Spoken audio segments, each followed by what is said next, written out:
नमस्कार दोस्तों, एक बार फिर स्वागत है आपके अपने चैनल कॉमर्स अड्डा 2.0 पर। आज हम इस सीरीज में 50 क्वेश्चंस देखने वाले हैं जो शेयर से रिलेटेड हैं। तो चलिए शुरू करते हैं पहले क्वेश्चन से। कंपनी द्वारा जारी किए गए अधिकतम पूंजी क्या कहलाती है? अधिकतम पूंजी को ऑथराइज कैपिटल कहा जाता है। ऑप्शन नंबर बी सही हो जाएगा। नेक्स्ट क्वेश्चन है, जब जब शेयर पूर्ण रूप से मांगे गए हो तो उसे क्या कहा जाता है? जब शेयर मांगे गए होते हैं तो उसको कॉल्ड अप कैपिटल कहा जाता है। इसमें ऑप्शन नंबर बी सही हो जाएगा, called up capital. Next question है, यदि कॉल राशि समय पर प्राप्त ना हो तो वह क्या कहलाती है? देखिए, अगर कंपनी पैसे मांगती है और वह राशि हमें प्राप्त नहीं होती है तो उसको कॉल इन एरियर कहा जाता है। कॉल इन एडवांस उसको कहा जाता है जब कोई शेयर होल्डर अपना कॉल का पैसा एडवांस दे देता है, पहले ही दे देता है, उसको कॉल इन एडवांस कहा जाता है। इस क्वेश्चन में ऑप्शन नंबर बी सही होगा। अगला क्वेश्चन है, शेयर की जब्त पर शेयर पूंजी खाता क्या किया जाता है? देखिए, जब शेयर्स को फोरफिट किया जाता है, अगर कोई शेयर होल्डर पैसा नहीं दे पाता है तो उसके शेयर को फोरफिट कर लिया जाता है, मतलब जब्त कर लिया जाता है। तो शेयर फोरफिट अकाउंट को क्रेडिट किया जाता है। आपका ऑप्शन नंबर बी सही हो जाएगा। क्वेश्चन नंबर 55 है, पुनः निर्गमित पर हानि होने पर समायोजित किया जाता है। यानी कि रीइश्यू के टाइम पर जब शेयर्स को रीइश्यू किया जाता है, क्योंकि जब शेयर को फोरफिट कर लिया जाता है तो वो दोबारा से किसी और शेयर होल्डर को रीइश्यू किया जाता है। तो इसमें पूछा जा रहा है कि हानि को समायोजित कहाँ पर किया जाता है? क्योंकि जब पुनः निर्गमित होता है तो जो भी डिस्काउंट दिया जाता है उसको शेयर फोरफिट अकाउंट से एडजस्ट किया जाता है। तो शेयर फोरफिट को हिंदी में शेयर जब्ती खाता भी कहते हैं। अगला क्वेश्चन है, शेयर आवेदन खाता बंद किया जाता है। शेयर एप्लीकेशन जो मनी होती है वो शेयर कैपिटल अकाउंट में बंद किया जाता है। इसमें जो एंट्री तैयार होती है वो share application account debit to share capital account entry होती है, ट्रांसफर करने की एंट्री बनाई जाती है। इसमें इस तरीके से शेयर आवेदन खाता बंद कर दिया जाता है। नेक्स्ट है आपका, ओवर सब्सक्रिप्शन की स्थिति में अतिरिक्त आवेदन राशि। जब ओवर सब्सक्रिप्शन आता है, यानी कि जितने शेयर अप्लाई करे गए, पब्लिक ने जितने शेयर अप्लाई करे और जितने शेयर इशू करे थे कंपनी ने, तो उससे ज़्यादा की अगर एप्लीकेशन आती हो तो उसको ओवर सब्सक्रिप्शन बोला जाता है। तो उस कंडीशन में या तो कंपनी पैसा वापस कर देती है या एक्स्ट्रा पैसे को आगे की कॉल या अलॉटमेंट में एडजस्ट कर लेती है। तो ऑप्शन नंबर बी सही है इसका। क्वेश्चन नंबर 58 है, शेयर पूंजी किस विवरण में प्रदर्शित होती है? शेयर पूंजी का मतलब होता है कैपिटल। शेयर कैपिटल कहाँ पर दिखाई जाती है, कौन से विवरण में दिखाई जाती है? तो इसको आप बैलेंस शीट में दिखाते हैं और इसका जो हेड होता है वो शेयर होल्डर फंड होता है। नेक्स्ट क्वेश्चन है आपका 59 क्वेश्चन, शेयर प्रीमियम को बैलेंस शीट में दिखाया जाता है। शेयर प्रीमियम को बैलेंस शीट में कहाँ दिखाते हैं? शेयर होल्डर फंड में दिखाया जाता है, जिसको शेयर धारक निधि फंड भी कहा जाता है। अगला क्वेश्चन नंबर 60 है, शेयरों का निर्गमन छूट पर सामान्यता वैध है अवैध है? देखिए, जो शेयर इशू होते हैं वो दो तरीके से हो सकते हैं।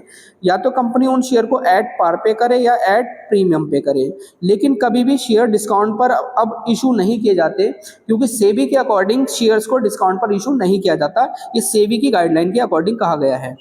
अगला क्वेश्चन है आपका क्वेश्चन नंबर 61 है, प्रो राटा आवंटन का अर्थ क्या होता है? देखिए, प्रो राटा आवंटन तब होता है जब जितने की हमने शेयर इशू करे हैं और उससे ज़्यादा अगर एप्लीकेशन आ जाती है तो कंपनी बाकी बचे हुए पैसे को वापस ना करके अपने शेयर होल्डर को प्रो राटा के अनुपात, यानी कि अनुपात में अलॉटमेंट कर देती है। मतलब कहने का ये हो जाता है कि जिस शेयर होल्डर ने 10 शेयर मांगे थे उसको कंपनी जो है 9 शेयर देती है, या अलग अलग कंडीशन हो सकती है कि अगर 10 शेयर मांगे हैं तो कंपनी ने उनको 9 शेयर अलॉट कर दिए हैं। तो प्रो राटा का अर्थ होता है अनुपात के आधार पर वितरण। अगला क्वेश्चन है, कॉल इन एडवांस पर ब्याज का भुगतान अनिवार्य है वैकल्पिक है?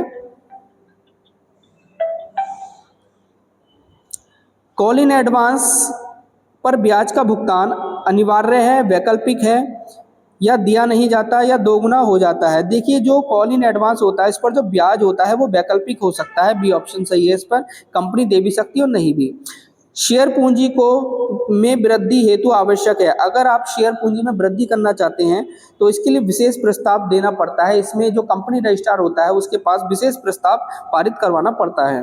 नेक्स्ट होता है आपका 64, यदि न्यूनतम सदस्यता प्राप्त ना हुई हो, मतलब शेयर होल्डर ने शेयर्स के लिए अप्लाई किया लेकिन उतने की हमारे पास सब्सक्रिप्शन नहीं आया, तो आवेदन राशि उसकी लौटा दी जाती है, उसको वापस कर दी जाती है और उसको कोई भी शेयर नहीं दिया जाता। नेक्स्ट क्वेश्चन 65 है, शेयरों की जब्ती के समय शेयर जब्त खाता। जब शेयर्स को फोरफिट किया जाता है तो शेयर जब्ती खाते को क्या किया जाता है, क्रेडिट किया जाता है। ऑप्शन नंबर बी सही है इसमें। नेक्स्ट 66 है, पुनः निर्गमन पर लाभ होने पर, यानी कि अगर हमने रीइश्यू करा है शेयर्स को, अगर उस पर प्रॉफिट हुआ है तो प्रॉफिट को कहाँ पर हस्तांतरित किया जाता है। देखिए ये जो एक तरीके का पुनः निर्गमन पर लाभ होता है, एक तरीके का पूंजीगत लाभ होता है, तो इसलिए पूंजी आरक्षित में इसको यानी कि कैपिटलिज्म में इसको ट्रांसफर किया जाता है। अगला क्वेश्चन है 67, शेयर पूंजी पर का वह भाग जो अभी भी मांगा नहीं गया है। देखिए कभी कभी होता है कि जो कंपनी होती है अपने सारे जितने शेयर उसने इशू करे हैं सारे के सारे ना मांगकर कुछ पैसा रोक के चलती है, यानी कि पब्लिक से पैसा नहीं मांगती है, तो उसको रिजर्व कैपिटल कहा जाता है। अगला क्वेश्चन है आपका 68, शेयरों का निर्गमन मशीन के बदले, मतलब यहाँ पर पैसे के बदले नहीं, मशीन के बदले शेयर्स को इशू किया जा रहा है, यानी कि आपको शेयर देने हैं और वो जो पब्लिक है उसको मशीन देनी है, तो इसको नकद निर्गमन नहीं कहा जाता, गैर नकद प्रतिफल कहा जाता है। अगर नकद के लिए इशू करे हैं तो नकद निर्गमन होगा, अगर आपने किसी संपत्ति वगैरह के लिए इशू करे हैं तो वो गैर नकद प्रतिफल कहलाता है।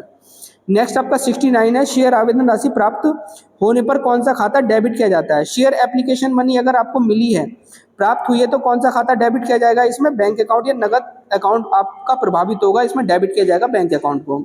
नेक्स्ट आपका 70, शेयर प्रीमियम का उपयोग किया जाता है सामान्यतः लाभ के लिए, बोनस के लिए। यहाँ पर जो शेयर प्रीमियम यूज होता है वो आपका बोनस शेयर जारी करने के लिए यूज किया जाता है। नेक्स्ट क्वेश्चन आपका 71, अंशों का निर्गमन मुख्यतः किस प्रकार का कंपनी द्वारा किया जाता है। अंशों का जो निर्गमन किया जाता है वो आपका संयुक्त पूंजी कंपनी में किया जाता है, एकल स्वामित्व में और साझेदारी में किसी भी प्रकार का निर्गमन नहीं होता, सिर्फ आपकी जो कंपनी होती है उसमें आपका निर्गमन किया जाता है। शेयर अलॉटमेंट का क्या अर्थ होता है, शेयर के लिए आवेदन करना, शेयरों का वितरण करना। देखिए अलॉटमेंट का मतलब होता है शेयर बांटना, तो शेयरों का वितरण करना, यानी कि बी ऑप्शन इसका सही हो जाएगा। नेक्स्ट क्वेश्चन आपका, अंडर सब्सक्रिप्शन की स्थिति में आवेदन अधिक आते हैं, आवेदन कम आते हैं। अंडर सब्सक्रिप्शन का मतलब होता है जितने शेयर इशू करे उतने की आवेदन ना आना, तो इसमें आवेदन कम आते हैं, इसमें बी ऑप्शन सही हो जाएगा। पेड अप कैपिटल की गणना कैसे की जाती है। पेड अप कैपिटल का एक फॉर्मूला होता है called up capital minus call in arrear, इसमें ऑप्शन नंबर बी सही हो जाएगा। अगला क्वेश्चन है आपका 75, शेयर कैपिटल कंपनी के किस भाग को प्रदर्शित करती है। देखिए जो शेयर कैपिटल होती है वो कंपनी की जो शेयर होल्डर फंड होता है उसको प्रदर्शित करती है, तो आपका ऑप्शन नंबर सी सही हो जाएगा। शेयर होल्डर फंड को शेयर धारक निधि भी कहा जाता है। 76 क्वेश्चन है, शेयर सर्टिफिकेट किसका प्रमाण है। देखिए शेयर सर्टिफिकेट होता है कि शेयर होल्डर ने शेयर खरीदे हैं, तो शेयर धारक होने का प्रमाण होता है, सी ऑप्शन सही है इसका। 77 है, शेयर कैपिटल घटाने की क्रिया को कहते हैं। देखिए जब शेयर कैपिटल घटती है तो इसका मतलब होता है शेयर रिडक्शन, इसका ऑप्शन नंबर ए सही हो जाएगा। फोरफीचर के बाद सदस्यता समाप्त हो जाती है। देखिए इसमें ऑप्शन है कंपनी का निर्देशक बनता है, शेयर धारक नहीं रहता, तो इसमें ऑप्शन नंबर बी सही है, क्योंकि फोरफीचर करने के बाद शेयर धारक नहीं रहता है। 79 क्वेश्चन है, ओवर सब्सक्रिप्शन में अतिरिक्त राशि वापस करते समय कौन सा खाता डेबिट होता है। देखिए डेबिट करना पूछा, तो ओवर सब्सक्रिप्शन में डेबिट किसको कहा जाता है, शेयर एप्लीकेशन को डेबिट किया जाता है और बैंक अकाउंट को क्रेडिट किया जाता है।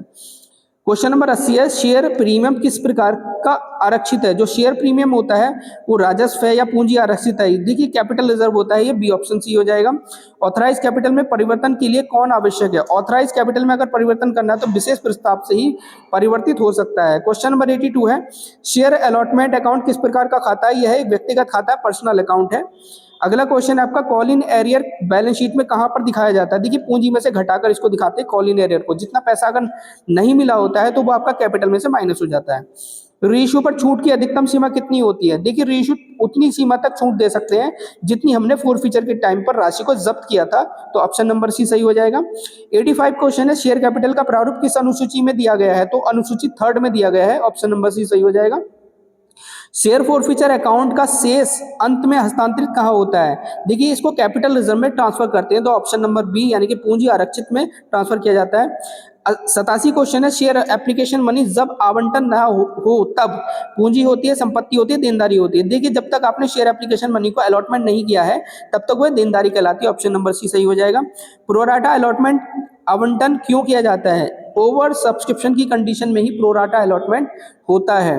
नेक्स्ट आपका 89, कैपिटल रिजर्व का निर्माण हो सकता है। कैपिटल रिजर्व का निर्माण संचालन लाभ से या पूंजीगत लाभ से या वेतन बचत से या किराया बचत से। देखिए पूंजी लाभ से ही हो सकता है, ऑप्शन नंबर बी सही हो जाएगा। इशू ऑफ शेयर एट पर का क्या अर्थ होता है। देखिए इशू ऑफ शेयर एट पर का मतलब होता है 100 रुपए का शेयर है और उसको 100 रुपए में इशू किया जा रहा है, तो इसको अंकित मूल्य का मतलब सी ऑप्शन सही हो जाएगा इसका। 891 है शेयर कैपिटल और शेयर प्रीमियम में मुख्य अंतर क्या है। देखिए इसमें जो शेयर कैपिटल और शेयर प्रीमियम में एक पूंजी होता है और एक अतिरिक्त राशि होती है कि 100 शेयर पे 20 रुपए एक्स्ट्रा लिए गए हैं, तो इसका मतलब 120 रुपए का शेयर हो गया। इसमें जो 100 रुपए है इसका अंकित मूल्य है और 20 रुपए आपका प्रीमियम में अतिरिक्त राशि है, तो इसमें 100 रुपए पूंजी कहलाएगी और 20 रुपए अतिरिक्त राशि कहलाएगी। 92 क्वेश्चन है बोनस इशू किए जाते हैं नकद से आरक्षित निधि से। जो आरक्षित निधि होती है, रिजर्व होता है, उससे ही हम बोनस शेयर इशू करते हैं। नेक्स्ट है आपका 93 शेयर कैपिटल का वर्गीकरण किन आधारों पर होता है। रंग के आधार पर, समय के आधार पर, अधिकार स्थिति के आधार पर। जो अधिकार स्थिति के आधार पर इसका जो है वर्गीकरण किया जाता है। नेक्स्ट 94 रीइशू के समय यदि छूट दी जाती है तो कौन सा खाता डेबिट होता है। देखिए इसमें शेयर फॉरफीचर अकाउंट को डेबिट करते हैं, तो बी ऑप्शन सही हो जाएगा, शेयर जब्ती। एप्लीकेशन मनी और अलॉटमेंट मनी में क्या अंतर होता है। एक आवेदन होता है और एक वितरण होता है। एप्लीकेशन मनी जिस समय एप्लीकेशन सब इशू करती है कंपनी, तो पब्लिक सब्सक्राइब करने के लिए एप्लीकेशन देती है, उसी के बाद अलॉटमेंट करा जाता है, तो आवेदन और वितरण की अवस्था कहलाती है ये। नेक्स्ट 96 शेयर कैपिटल पूंजी की किस श्रेणी में आती है। जो शेयर कैपिटल होती है वो आपकी आंतरिक देनदारी कहलाती है। नेक्स्ट आपका 97 ओवर सब्सक्रिप्शन में एक्सिस मनी समायोजित कहां पर की जाती है। ओवर सब्सक्रिप्शन अगर आता है तो जो फालतू पैसा आता है वो आपकी कॉल मनी यानी कि call, first call, second call, allotment में एडजस्ट की जाती है। ये ऑप्शन सही हो जाएगा। Next 98 call in advance. देखिए कॉल इन एडवांस क्या होती है। चालू देनदारी होती है, दीर्घकालीन देनदारी होती है, आकस्मिक देनदारी होती है, इसको चालू देनदारी बोलते हैं। ये ऑप्शन सही हो जाएगा। नेक्स्ट आपका शेयर कैपिटल में वृद्धि का उद्देश्य हो सकता है विस्तार करना। देखिए शेयर कैपिटल में अगर वृद्धि होती है तो हमारे बिजनेस को बढ़ाना ही इसका उद्देश्य हो सकता है, यानी कि बिजनेस को बड़ा करना। नेक्स्ट है लास्ट क्वेश्चन है आपका 100 इशू ऑफ शेयर्स की अंतिम कॉल को क्या कहते हैं। इशू ऑफ शेयर की अंतिम कॉल को फाइनल कॉल कहा जाता है।